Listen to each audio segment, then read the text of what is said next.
यह कहानी है एक छोटे से कस्बे की, जहां लोग दूसरों के बारे में जितनी जल्दबाजी से फैसला कर लेते हैं और फिर पछताते रह जाते हैं। चलिए सुनते हैं सोच की दीवार।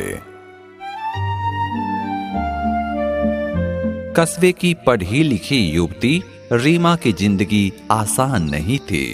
स्कूल में टीचर बनी तो लोग कहते थे एक लड़की को घर गृहस्थी में काम करना चाहिए।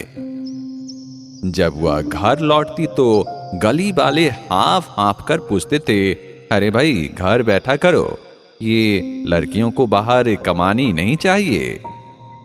ये सभी बातें सुनकर रीमा के अंदर से आवाज उठती, मैं भी अपने परिवार की जिम्मेदारियां उठाना चाहती हूँ।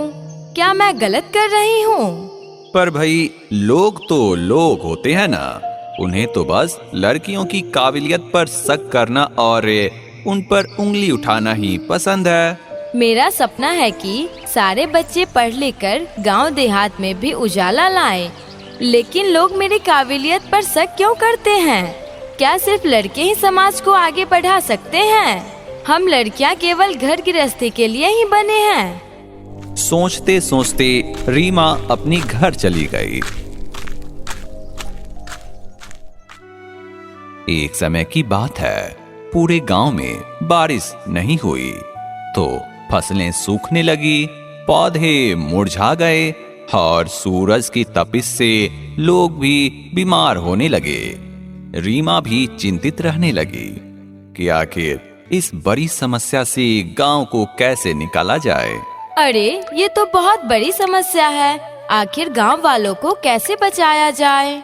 यहाँ तो कुएं सूख गए, कल सूख गए, सभी जीव जंतु मर रहे हैं। एक दिन पंचायत में गांव के बड़े बुजुर्ग इकट्ठा हुए और बोले, अब इस गांव में कुछ नहीं बचा, या तो शहर चलो या फिर भगवान के भरोसे बैठे रहो और मरते रहो।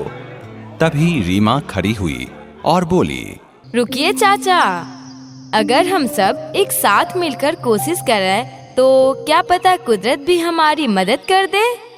चलिए हम लोग कुआं को और गहरा करते हैं, पानी जरूर मिलेगा। रीमा की बात सुनकर सभी लोग हंसने लगे। अरे पगली, इतने बड़े बड़े आदमी हार मान गए और तुम क्या कर लोगी? कुआं खोदोगे और पानी मिलेगा क्या? इतना गहरा पहले से ही कुआं है, देख नहीं रहे हो क्या? अरे तुम लड़की हो, शांत रहो, ये मर्दों की बात है, बीच में मत कूदो। इतना सुनकर रीमा कुछ सोचने लगी और रीमा ने फिर कहा, अच्छा सुनो चचा, एक और तरीका है। पास के गांव में जो नदी है वहाँ हम लोग नहर बना लेंगे और नहर से पानी अपने गांव तक ले आएंगे। यह सुनकर सभी गांव वाले रीमा की ओर गुस्से से देखने लगे और मजाक उड़ाने लगे। हाँ, नहर खोदना तो हमारी काम है ना, हम लोग मिलकर नहर खोद लेंगे और पानी भी आ जाएगी। क्या मजाक कर रहे हो? ये कोई बच्चों की काम है क्या? ठीक है, आप लोग बैठे रहिए, मैं अकेली जाती हूँ और गांव को पानी की समस्या से आजादी दिला कर रहूंगी। इतना कहकर रीमा गुस्से में फवारा और कुदाल लेकर अकेले नहर खुदाई की ओर चल दी। रीमा की हिम्मत देखकर गांव की कुछ और महिलाएं भी रीमा के साथ चली गई। अरे हाँ रीमा बहन, मैं भी चलती हूँ, तुम अकेली नहीं हो। चलो पूरे गांव वालों को दिखा दिया जाए, लड़कियाँ कमजोर नहीं होती है। देखते ही देखते रीमा के साथ गांव की अन्य महिलाएं भी कुदाल और फवारा लेकर चल दी। साथ ही साथ कुछ और लड़के भी रीमा के साथ हो गए। अरे हाँ रीमा बहन, चलो, मैं भी चलूंगा तुम्हारे साथ। जो भी गांव की भलाई चाहते हैं वो जरूर तुम्हारे साथ चलेंगे।